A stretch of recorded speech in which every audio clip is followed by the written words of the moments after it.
the Gympie Music Muster for 2025, and it's a real pleasure to be catching up with my next special guest, Larry Cann. G'day, Larry. Oh, how are you going? I just made it.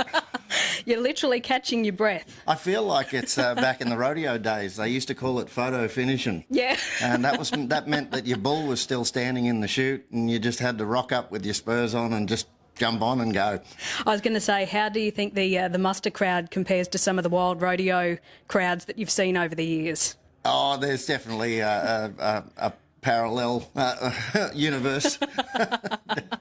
They can be a bit rowdy. Yeah, just a little bit. Just a little bit. But it's good to see you back at the muster. Yeah. Talk about going full circle. I was saying to my partner Marie that the last time I was here, I was MC of the Muster Club for a long, long time. I did about 12 years doing that, and now this afternoon I get to play in the Muster Club. Yeah, you got your trusty guitar with you, so I'm looking forward to the set. Yeah, actually, really excited because we've put up a nice little mix of the original hits that I've been able to obtain here in the last couple of years, and then a couple of sort of hidden gems, I guess, done my way. Nice, I love that. And of course, celebrating the release, finally, of the long-awaited record. We've been looking forward to this one. You and I have spoke about this for a while, the Songsmith, Larry Cann. How's it feel that now this one is out there? Well, just the fact that they're all my babies. The first time that the whole album, I had a hand in writing every one of the tracks. So it was a whole new universe for me in that sense. And just to know that people are really leaning towards the songs, they're loving the tracks, and that's not just here on this side of the pond, but right across the waters too, whether it be into New Zealand or into the USA and Canada.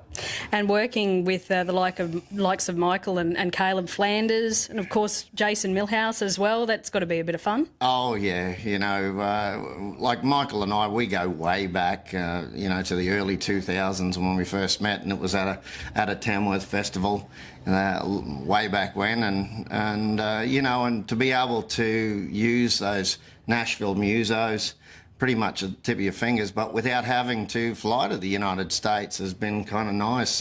That's one of the things that technology has really helped in the creation process of music. So I do all my vocals from just a little Donga studio would be the best way to put it. Tony Cisneros in Nanango, Queensland, and I'll send a rough draft over firstly with a rough acoustic track.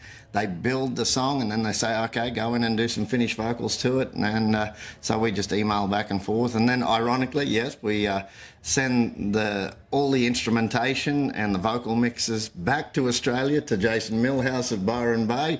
He does the final master mix. Then it goes back to Nashville and then finally get the finished product. All the long way round. The vocals definitely take a big long route. Yeah, no, it's fantastic and great to see it finally out there. Of course, we've seen a lot of singles released from the record. Tamworth Gold, I always love that one purely for the connection to country music capital. For sure. It's kind of the unofficial anthem. Yeah, and I think more and more, once it's getting a little bit more exposure to some of the different crowds, they're realising that the correlation between the cowboys and cowgirls and the country singers that are chasing their dreams, they sort of didn't put two and two together, and it was all sitting there right in front of us all as, the cowboys and cowgirls of the ABCRA Rodeo Association. They're chasing the gold buckles, and of course all the singers are chasing golden guitars. Yeah, exactly. Now, speaking of Tamworth, 2026, can we look forward to seeing you back in country music capital? Yeah, I'll be fresh back from another trip to New Zealand firstly, and then I'll probably have about 3 or 4 days turnaround, and then pop on down to Tamworth from Queensland, from Kingaroy. Should be there probably in the latter part of the first weekend, and I'll roll right through for the week, including being one of the main workers behind the ABC Rodeo Finals as well in the latter part. But you never know. We're going to dabble our toes into a few different categories for the Golden Guitar Awards, and you just never know. And watch out for the next single. I've got to say, it's something a little bit different. It's one I wrote totally myself, out of the new album, The Songsmith, and it's a drinking song, but we put it as a bluegrass flavour. So I think we're going to throw that into the bluegrass category for the Golden Guitars, and we'll see how we go. It's called Many Good Reasons for Drinking. Oh, I like the sound of that. Sounds like a Muster thing. It does.